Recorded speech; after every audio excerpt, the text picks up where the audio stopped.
All Things TechIE podcast is a product of the Extreme Media Network. For advertising and sponsorship opportunities, please visit www.extrememedia.ie. That's XTREME media.ie. All Things TechIE podcast, brought to you by two tech junkies, Justin Dawson and Simon Lang. For more, visit www.allthingstech.ie for All Things TechIE. Welcome along, it's the All Things TechIE podcast. I'm Justin Dawson. This is episode 10, and unfortunately Simon Lang is not joining us on this episode or the next episode, episode 11, as it is the Easter break, and we have been meaning to sit down and record for quite some time, but between family issues and different things, and I have to say, most of the hold-ups listeners has been on my side more than Simon's. So we haven't got a chance to sit down together. So Simon said, just go ahead and produce the program, which he left it all up to me. So thanks for that, Simon. Thanks for that. If you'd like to get in contact with the program, as always, you can do so by visiting our website, www.allthingstech.ie.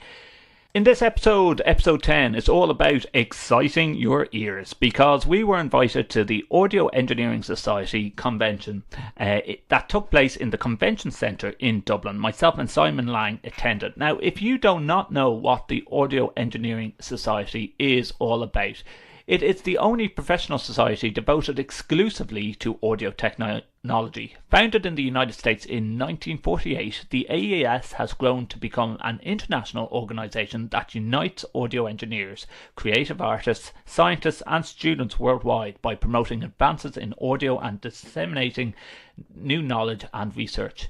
Currently, the association has over 12,000 members, which are affiliated to more than 75 AES professional sections and more than 95 AES student sections around the world.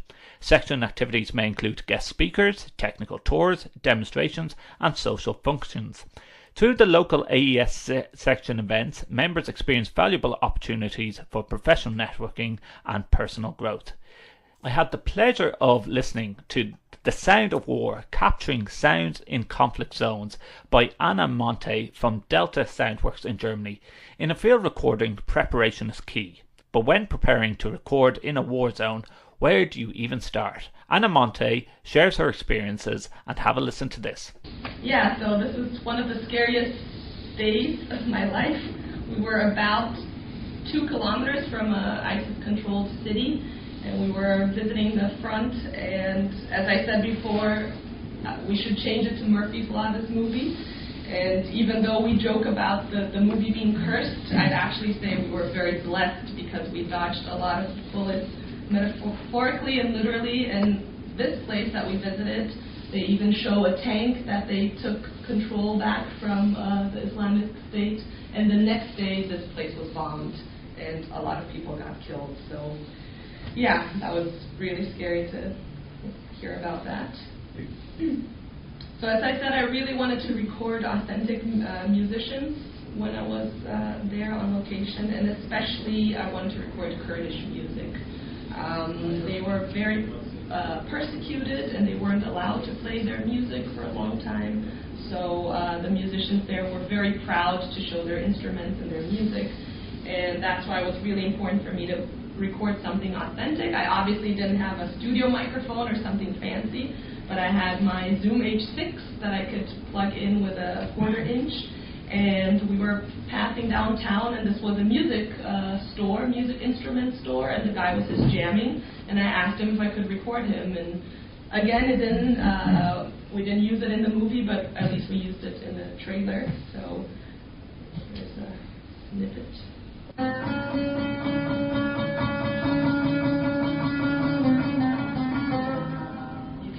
Cars in the background.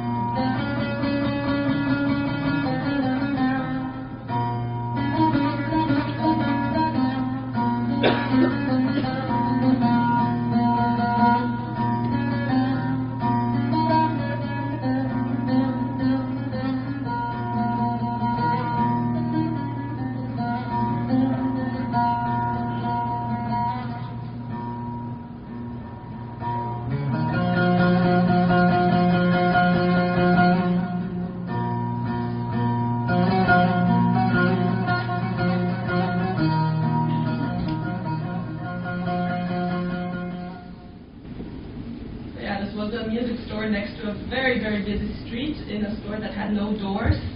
But thankfully, with the quarter-inch, I just went straight into the recorder and just put some reverb later on. Anna Monte, and talking about the sound of war, capturing sounds in conflict zones. We hope to have Anna at a later stage talking about her touring around different places that she has been and recording sights and sounds. And it goes into the ethics of, like, when you are bringing simple microphones, simple equipment to a war-zone country, and you're scared that you might lose the equipment, and then how to try and picture the sounds without manipulating the sounds to bring it into your listeners and make them feel what you felt without manipulating it in such a way. So these are all realistic sounds that she used to make it a surround sound environment. And we hope to have Anna Monte from Delta Soundworks in Germany. She will be on a later podcast. If you'd like to get in contact with Simon or myself, you can do so at Justin or Dawson is my Twitter handle. Simon's is at Simon Lang AV. We are not doing this podcast as a video podcast simply because Simon is not in the studio with me for episode 10 or episode 11.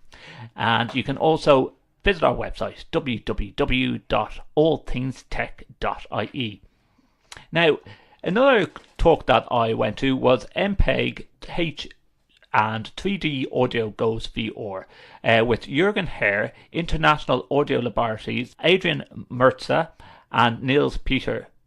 The MPEG H 3D audio is a recent MPEG standard that was designed to represent and render 3D audio experiences while supporting all known production paradigms, channel-based, object-based and higher-order ambisonics-based audio and reproduction setups, loudspeaker or headphone. As the audio production world moves forward to embrace virtual and augmented reality, VR and AR, MPEG H found considerable adoption in reuse and in recently finalized VR standards such as MPEG-I, OMAF, which stands for Omnidirectional Media Format, VR Industry Forum, VR-IF guidelines, as well as 3GPP, VR Stream, Virtual Reality Profiles for Streaming Applications, where it was selected as the audio standard for VR content delivered over 5G networks.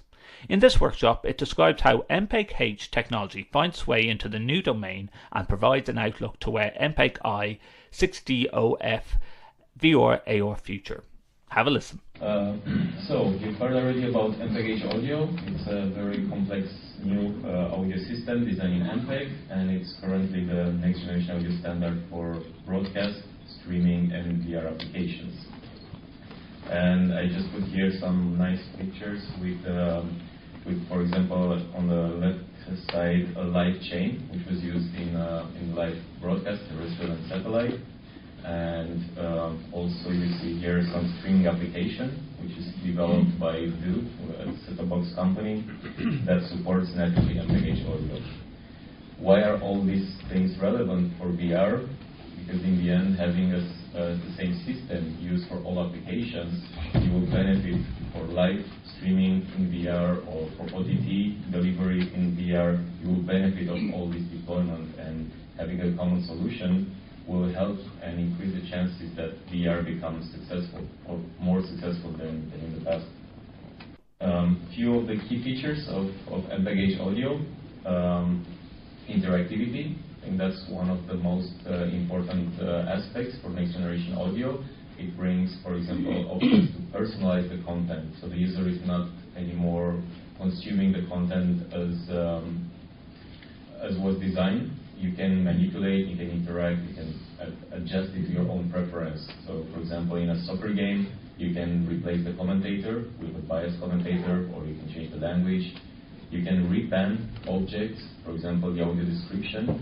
If you have somebody in the same room that needs audio description, you can pan the audio description to one speaker on the rear surround, for example, so that the only person that needs that audio description can listen to it.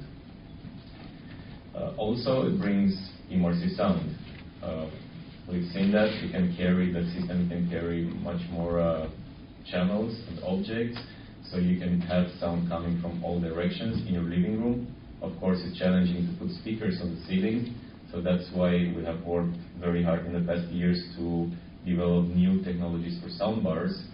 And you see today more and more soundbars available on the market, which can create this immersive sound without any speaker on the ceiling, and just using the reflections of the room to create the immersive experience. Also, the universal delivery is a core aspect of MPEG-H audio. So in the past, you've seen that there are always some loudness issues between playback on a mobile phone or on a TV set or an AVR and so on. With the advanced tools of MPEG-H, you have always the best experience independently of the device that you're using it on. So being a soundbar or a mobile phone with a binauralizer, for example.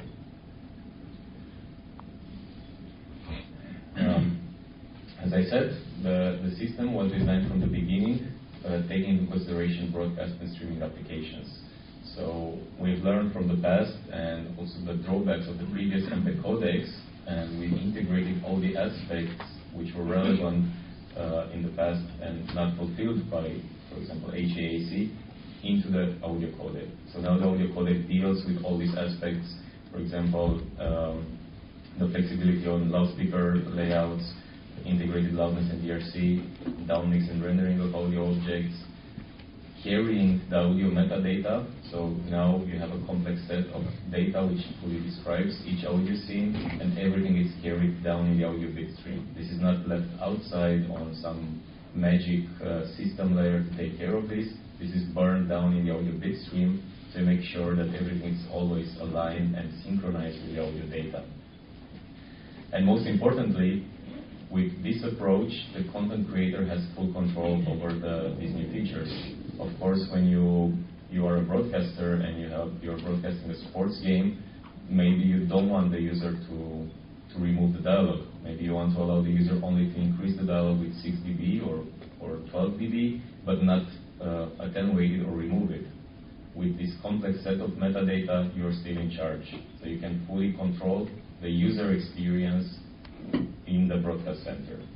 Now, I have to say, a lot of this MPEG-H 3D audio goes over my head, and it's very scientific, and I have to say that it's something that is, I hope it's in its infancy, but it's moving fast and rapidly, and something that I'll have to do more reading into. Now, regarding the deployment of MPEG-H audio, also answering the question from earlier, this standard was adopted already in DVB and ATSC, two of the largest specifications for broadcast worldwide, and the ATSC 3.0 version was also adopted in South Korea and even deployed since 2017. So this was a big milestone for next generation audio. It was the first use of a next generation audio system in broadcast, and even today it's still the only terrestrial use case for next generation audio. And because of this, of course, you expect that many devices already natively support MPEG-H audio, and obviously the biggest Korean manufacturers like Samsung and LG, they have native support for MPEG-H audio, and others like set-top box manufacturers like Inopia or Skywords and other companies, they already have support for MPEG-H audio. And this is available for broadcast or for streaming applications. And even more recently, China has selected MPEG-H 3D audio as the audio system for their 3D specification for UHD TV services. So we can expect many more devices to be available on the market in the next years. If you're a listener and you know a lot about this new format, MPEG-I, OMAF and MPEG-H, please get in contact with All Things TechIE. We'd love to have you on the programs. If you would like to actually become a guest contributor to one of our podcasts and one of our shows, please do get in touch with myself, Justin Dawson. You can tweet me at Justin or Dawson, or Simon Lang at Simon Lang AV if you want to have a guest appearance on the All Things TechIE podcast. Or you can visit our website www.allthingstech.ie and send us an email from there. The All Things TechIE podcast is a product of the Extreme Media Network. For advertising and sponsorship opportunities, please visit www.extrememedia.ie. That's XTREME media.ie. Now, one of the topics that really caught my attention was a tutorial on Bluetooth audio and in the car. The chair was Johnny McClintock from Qualcomm Technology International, Francesco Congioli from Qualcomm, and Janus Data from Audio Precision, along with Richard Hollinshead from MQA in Huntington, UK. The latest cars have advanced sound systems, and many people use their mobile phones to access music while driving, yet relatively little attention has been given to the wireless audio link between the phone and the car sound system. This tutorial will describe the use of Bluetooth with enhanced audio to connect in-car entertainment systems and benefits this will bring to users.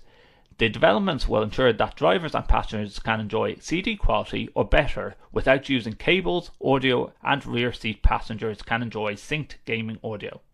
Many drivers are spending more time in the car, with some commuters regularly stuck in for hours in rush hour traffic. Sound and in-car entertainment systems are therefore very attractive to drivers and a valuable differentiator for car manufacturers. Advanced sound systems, which in some cars cost several $1,000s and include more than 10 speakers, are standard featured in some new cars and important upgrade options on most cars, and represent a significant aftermarket opportunity.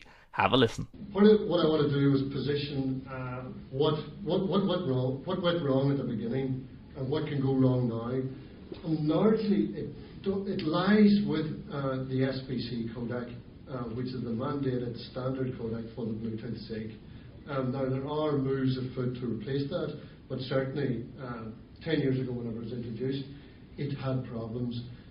At its lowest bit pull, which is bit pull 32, it rolled off at about 16k, so it wasn't even that you were getting CD quality, you were barely getting FM quality. And you also had problems with audible artifacts, and I'll show you some graphs that I picked up. So 10 years ago, we were asked, the aptX codec, the team behind the aptX codec, were asked by a company called CSR to get into Bluetooth and try and improve the user experience by bringing aptX into Bluetooth. And we did that, and we did that simply because aptX is a consistent performance codec. It's got a flat frequency response from 20 Hz through to 20 kHz. And also we started this program of interoperability testing. So any device that comes out with the aptX codec on board has gone through this IOP testing. So we know that we're happy with the performance of that device. Just to put a little bit more intelligence around that, aptX has a codec. Whenever it's being tested, it either works or it doesn't work. It's very binary. It doesn't kind of half work. What we noticed that from a system level perspective with those devices, that it was the RF or the sample rate converters were the two primary sources of issues. So we took it on ourselves to do these system level tests, and if it passed, brilliant, it carried the aptX logo. If it failed, we worked with the OEMs to solve that problem. So we see even today we see a 15% failure rate, and we work with the OEMs to solve that. So maybe you could expand that statement as saying that if we're seeing 15% failure rate for those devices that carry aptX and we solve it, those devices that don't carry aptX, you could expand that to say that maybe they do have a 50% failure rate as well. So there's still problems that exist with the Bluetooth connectivity. We got involved with Bluetooth 10 years ago. Sennheiser was the first OEM, and we got involved with Sennheiser because we did work with them with their professional performance microphones. They got into Bluetooth and they said there's a problem with SBC. Sennheiser didn't want to associate their name with a substandard performance, so they asked us to get involved, and that's how we got aptX into the first Bluetooth product 10 years ago. And this is where we are today. We've got 4.5 billion encoders, and part of that journey has been with CSR. CSR, as was a company very much dedicated to Bluetooth headsets and speakers, so reproducing it. And then CSR was bought by Qualcomm. Qualcomm's Snapdragon, I think, has 50 to 60% occupancy in handsets. And aptX is now baked into the Snapdragon SoC.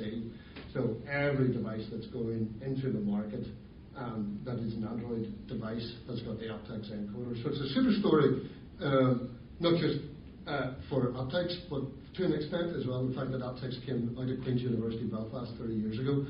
The fact that there's a piece of IP in most people's pocket on the planet, gives me a tremendous amount of pride for being an Irish-based technology, and that's part of the reason that I wanted to come down and do this workshop as well, as talk about the success of an Island of Ireland company and the IP that we provided. This is the All Things TechIE podcast. I'm Justin Dawson. Simon Lang not in studio with me today for this podcast episode 10 or episode 11. We are doing episode 10 and episode 11 back to back, and if you like to get in contact with the show, please do get in contact by emailing us or by visiting our website www.allthingstech.ie. You can also tweet me at Justin or Dawson, or you can tweet Simon at SimonLangAV, and you can use the hashtag. Hashtag is All Things TechIE for All Things TechIE. Finally, from the Audio Engineering Society, they did an off-site tour to Windmill Lane Studios, and I've never been in Windmill Lane Studios despite the amount of times I have driven past it going to work. And what a studio it is. Have a listen. And Windmill Lane Studios has been around for a long, long time. It's founded in 1978, around the corner from us on Windmill Lane, and for 11 years it lived in a different premises. And it started making its reputation in that premises with bands like U2. For the last 30 years, though, it's been in this building, and this building has much more of a legacy than the previous building, because not only did U2 do a ton of stuff here, but tons of other bands. And I'll go into that when we're in Studio One. There have been bands like AC/DC and Metallica and REM and Lady Gaga, more recently Ellie Goulding, Ed Sheeran, Rudimental, Anne-Marie, so the Script, Herbie Hancock, Kate Bush. I mean, it doesn't matter to us. It really does not matter to us what style of music or what your project is. We'll take your money anytime. No, but to us it's obviously a living market studio, and we're very privileged and lucky to have the clients that we have. People like Kate Bush, who I admire, and many others. David Bowie was here, and all sorts of people. Did I mention the Rolling Stones? I think I might have. Loads of different bands, and film soundtracks. So the studios that we have are they have classic old gear, and they have right up to the minute Pro Tools and Logic. The staff here are generally Pro Tools and Logic kind of experts. And when I say experts, I mean I was one of the people who contributed to the worldwide average Pro Tools curriculum back in the day, and we're an avid Pro School, so our staff are certified Pro Tools experts, and also avid, or also Apple Logic experts as well. We have some lovely outboard gear that's nearly as old as me. 1176, that kind of stuff, LA compressors, that kind of thing. And clients expect a mixture of both, don't they, really? They want to, if you're a rock band, you want to pump something through an 1176 or whatever. And then you'd expect to see the software version of it, be it UAD or be it whoever, like on board the Pro Tools rig. So they're all Pro Tools HDX. We have Genelec monitoring, although we have monitors that we bring in and out of all the studios, to be honest, different sets. At the moment, it's a pair of Jennies, 8040s connected to a big sub-bass unit. It just helps. That sub-bass unit is fixed at 80 hertz. And what happens is that, I'm just thinking, it's either 80 or 120. I keep on getting mixed. In Studio 3 we do film.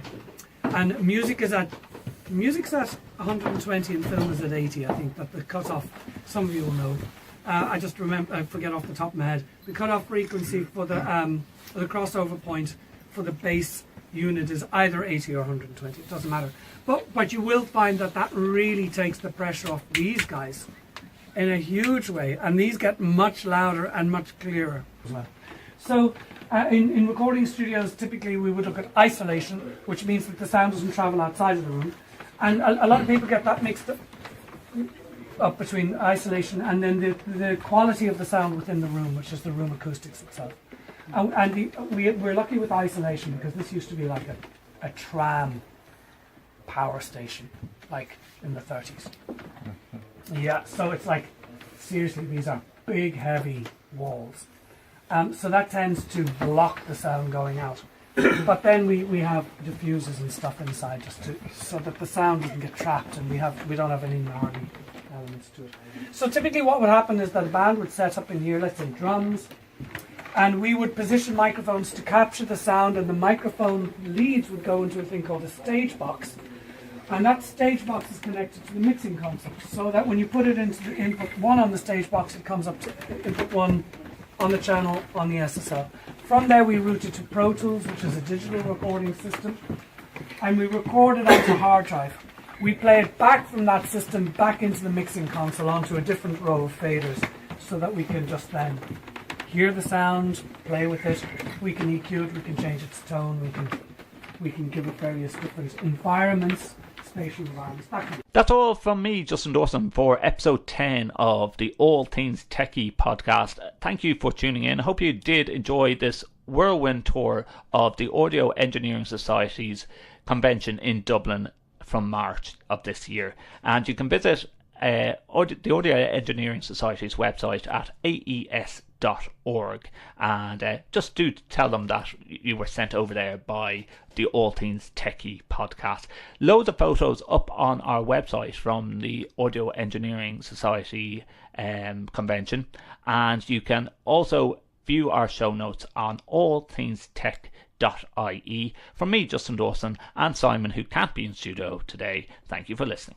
The All Things TechIE podcast is a product of the Extreme Media Network. For advertising and sponsorship opportunities, please visit www.extrememedia.ie. That's XTREME media.ie.